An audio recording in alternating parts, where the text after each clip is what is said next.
waxtaanee wàllu dëkkuwaay ak Dieynaba mi am kilifa lool ndax am kilifa mooy toog déglu ba ma ñëw ci moom mu doog a jël kàddu gi sans rechigner waaye xam naa ne ci biir wax ji dina ne mais Pape Cheikh tu m'as présenté pas ni nga ma présenté noonu xaw na des. mais léegi laa recommencé sax mais Pape Cheikh ni nga ma def. yàlla baax na yàlla waxul kenn dara Adja Dieynaba amul benn problème donc ñu jàll ci dëkkuwaay laataa ñu koy gën a développer suba incha allah ci sama kër tey day nekk junju rek ak conseil pour surtout sénégalais yi parce que ñun ñëpp wax naa ko sànq ba ma doon ne ma dëgg la bu ñu dee kër yi bëgg kër a tax. wallaay bëgg kër a tax yaakaar naa ne ku ci kër yi ku ne boo liggéeyee ba retraité te amoo kër rek da ngay jàpp ne yow sa àdduna am na. c'est comme si tekki woo am na lu ci des voilà donc yàlla may suñu kilifa yi ay kër. donc gis nga ni ma ko indee ñoom itam ñu am kër dugal ñu ci ñun ñi nga xamante ñoom ñoo ñu yilif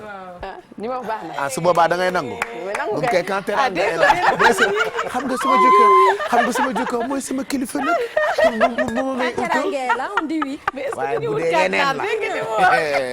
dinañu mel ni femme 2020 la yow ñii man jarul kànnaar maa tëj sama gémmiñ maa ci dul wax parce que si je parle ñaatam va dire que je parle beaucoup. je parle trop. c'est tellement important donc mais bon nañ ci waxtaan gu gën a yaatu voilà inchallah ci Libidor. Pape Cheikh da nga wax lu baax lu am solo léegi mooy maire bi nga xamante ne mi ngi tabax lu jëm ci wàllu maternité ak yi ni mel loolu bokk na ci li nga xamante ni ci seen mën seen liggéey la parce que bu ñuy wax par exemple commune dafa war a teg ay infrastructures yoo xamante ni askan wi dañ koy rek mën a jëfandikoo parce que am na benn périmètre boo xamante ni bu ci askan wi commencé bëri rek àla kulli ali il faut ñu def ca poste de santé il faut ñu def donc lu jëm ci marché il faut ñu def fa école donc c'est important bu nekkee donc mairie yi ñu koy rek daal di kon def il faut kon ñu féliciter leen mais xam nga nag Pape Cheikh dafa nekkoon benn situation bu doy waar bu ñu doon dund ci wàllu nawet bi fin septembre jàpp fin août jàpp septembre Sénégal ak rawatina nag ci banlieue bu Ndakaaru dafa yëngu woon lool bu nekkee image yi mën nañu ko rek gis Maawo ci wàllum ndox mu bëri moo ñëw dégg ngeen président de la République Macky Sall ba mu demee ne li waroon taw ci ñetti weer moo taw kon ci benn journée gis nga boo gisee image yi ñu wan leen foofee ca Kër Massar unité 3 nii la meloon il y a donc 2 mois et demi mu nekkoon situation bu ay doon metti loolu nit yi di ko rek doon dund ñun nag ba ñu gisee image yi dem nañ fa reportage bien entendu mais tey dañ fa delluwaat pour xool aussi situation bi rek naka la demee moo tax dañuy kon daal di sàcc tuuti ci émission bu ñu leen nar a indil kon suba ci TFM donc sama kër ñu wax leen askan wi rek nan lañ ko dudd rawatina nag kenn ci délégué de quartier bu unité 3 foofee ca Kër Massar ñu seetaan ñëwaat. Parcelles Assainies unité 3 Kër Massar Rufisque nu mu meloon je pense que umpul kenn ëppoon na doole ndox mi ba léegi traces yi ñu ngi nii bàyyi niveau bi fu mu yemoon kon tey résultat bi suñ ko amee it mënuñu ko ginnaaw sant suñu borom dañ koy sante it sapeur pompier yi si liggéey bu rafet bu ñu def ndax liggéey bi c'était pas évident nga xam ni it sous-préfet des Niayes taxaw na ci bu baax a baax néanmoins situation bi mooy kër yu inondé woon yëpp ñu comptabiliser woon 225 kër ñëpp toxu si nañu waat ñibbisi nañu léegi problème bi mooy on a perdu presque tous les locataires parce que kër yoo gis léegi nit ñi nangootuñu fa nekk pratiquement ay locataires lañu parce que kenn nanguwul dëkk kër goo xam ni dafa yàqu bon déjà quartier bi mën naa ni comme kër yëpp a inondé woon yëpp a yàqu am na nag ñu am moyen defaraat seen kër rapidement ñu moom it seen kër mu yàqu ak bañ a yàqu yëpp dañuy rester l'essentiel ndox mi su dañee dañuy obligé demeurer fa mais un locataire suy jël kër yaakaar naa ni kër gi day nekk kër goo xam ni dafa am valeur donc ñooñu ñoo ñëwaatagul. gis nañ ne tamit ñu bari ñu ngi defar di defaraat kër yi kon li ñuy wax dund bi mi ngi amaat ci quartier bi mais président de la république Macky Sall bu mu fi ñëwee yow yaa jëloon kaddu ci turu délégué de quartier yi nekkee ci gox bi yëpp am na lu mu leen digoon moom président maanaam assainissement defaraat gox bi foofu fan la ci toll. waaw loolu aussi ñu siy gërëmit le président de la république son excellence Macky Sall parce que wane na ni problème mu population bi foofu vraiment ñor na ko parce que bu mu ñëwee unité 3 la ñëw au nom bon pour xool lan moo xew ci Kër Massar bi. mais yéen a gënoon sonn tamit. gënoon sonn très bien voilà donc jël naa def discours bi bon lu mu ñu promettre aussi mooy dina def assainissement parce que aussi discours bi da ngay déglu ni y avait une certaine chronologie danu ni paix comme pompage dañu ni Parcelles Assainies nañ ñu defal pompage d'abord. Entre pompage et A qui est assainissement il y a une transition mooy nanu def saupoudrage jublu ci assainissement te loolu gis naa ne logique bi ñu koy suivre bu baax parce que pompage bi ça y est c'est réglé fii kenn daaw fi toog ndox mi trace yaa ngi nii vous voyez ndox amatu fi d'accord sauf site yee nga xam ni naturellement dañuy am toujours ndox parce que ñun dañuy pomper annuellement c'est at bi yëpp dañuy pomper donc service d'hygiène ñëw nañ fi 3 reprises saupoudré nañu les premières maisons libérées ñëwaat saupoudré mbedd bi ñëwaat une deuxième fois les dernières maisons yu libérées. voilà il y a quelques mois ou quelques semaines ci ginnaaw demoon fa c'était impossible. Parcelles Assainies bu Kër Massar y a eu beaucoup d'eau. ba daanaka yoon yi praticable lu ñu woon ci jamono boobu. on va détailler ça demain waaye daanaka kër yëpp ndox mi moo ko moomoon.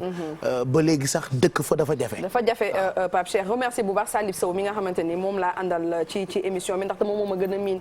donc Kër Massar zone boobu donc incha allah suba nañu ànd ak moom ci émission bi mais délégué bi lu mu wax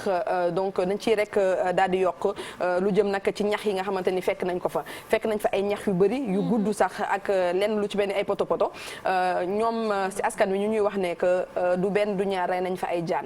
donc loolu tamit nekk benn insécurité boo xamante ni am na fa parce que ndox mi ba mu fa nekkee ñoo amoon ay jën yi nga xamante ni comme genre kong lay ñu rool mooy jënu dex yi moom lañ doon napp ci biir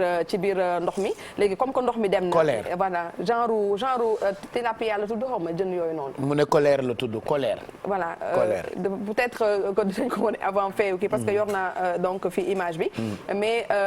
léegi ba ndox mi génnee léegi jaan yi ñoom ñoo fa nekk donc am na benn moment sax ci wàllum journée bi ay côté 18h 19h kenn dootul nangooti génn parce que insécurité bi parce que amul lampe parce que xam nga ba ndox mi amee lu jëm ci wàllum électricité bi dafa amoon yenn lu ñu fi defoon donc day lëndëm tax kan day nekk lu jëm ci wàllum insécurité dañ ko fa nemmeeku bu baax a baax mais rawatina nag yenn insectes yi ñu fay rek daal di nemmeeku yooyu bari na fa parce que ba léegi ndox mi ngi fay ball waaw parce que parcelle loolu moom mooy dëgg bi ba léegi ci yenn kër yi boo duggee boo gisee même yàqu-yàqu yi ba léegi donc ndox ma mi ngi fay rek daal di ball. mais quand on leur vendait c'est quoi c'était des projets de cité c'était des projets de coopérative ñoom bi ñu koy jaay xamuñu woon ni zone d'eau wala ma bàyyi débat bi noonu. non débat bi duñ ko bàyyi parce que en fait on a fait une émission sur ça quand ba ñu fa demee dañoo laaj directeur SNHLM ñoom d'accord nañu ne fañ leen jaay xur la voilà mais problème bi mooy est-ce que par exemple bañ leen koy jaay la fa waroon ci wàllum VRD maanaam lu jëm ci wàllum voirie lu jëm ci wàllum assainissement def nañ ko. est-ce que defoon nañ ko loolu nag moom mooy jafe-jafe loolu mooy problème mais président de la République dig na leen ne danañ leen indil assainissement parce que assainissement dafa am xaalis bu bëri lay laaj parce que boo gisee par exemple am na ay moments yi nga xamante ni dafa bëri woon inondation ay lu mel ni Nord Foire Ouest Foire da doon inondé après ñu gis ne que wàññeeku na parce que dañoo tàmbali benn programme yi nga xamante ni programme pour mën a def assainissement mais le problème qui se pose Pape Cheikh mooy ñun waruñoo dëkk ba pare ñuy assainir dañoo war a defar dëkkuwaay bi ba pare ñun ñëw dëkk donc ça veut dire que du am jafe-jafe mais Sénégal on a toujours tendance dëkk ba pare doog a bëgg ñoo def assainissement te loolu yaakaar naa mënul nekk parce que paysage wala lu jëm ci wàllum environnement dafa am loo xamante ni dafay topp yoonam tey par exemple ndox boo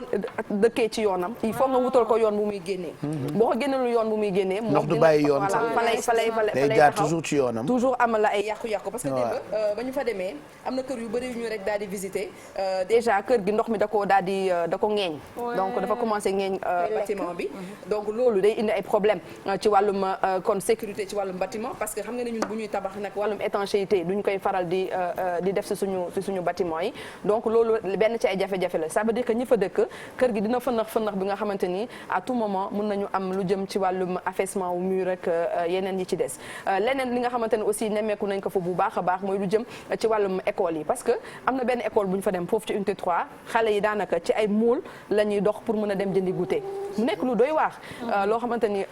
gis nañ ko fa même école bi il a fallu que population yi ñoom ñoo ko ñëw raxas defaraat ko pour que xale yi ñoom ñu mën a dem jàngi de toute façon on va regarder ça demain si émission inchallah émission sama kër gën ko rek yaatal mais surtout ñu bàyyi xel bu baax a baax ci diggé yi nga xamante ni président diggé woon na ko daanaka pompé nañu waaye ndox mi des na am na fenn fu ndox des ñu ngi def saupoudrage pour wàññi yooyu ak yooyu dëgg la naam am na mais ba léegi insectes yi mi ngi fa lu jëm nag ci wàllu assainissement il faut que ñu matal ko voilà hivernage bi di ñëw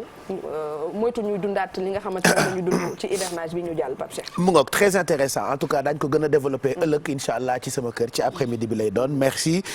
ci junju gi ci wàllu dëkkuwaay ak Dieynaba Seydou Ba 11h09 mooy doog a jot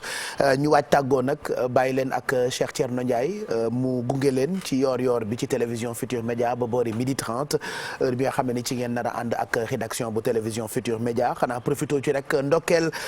ki nga xam ne ni mooy El Hadj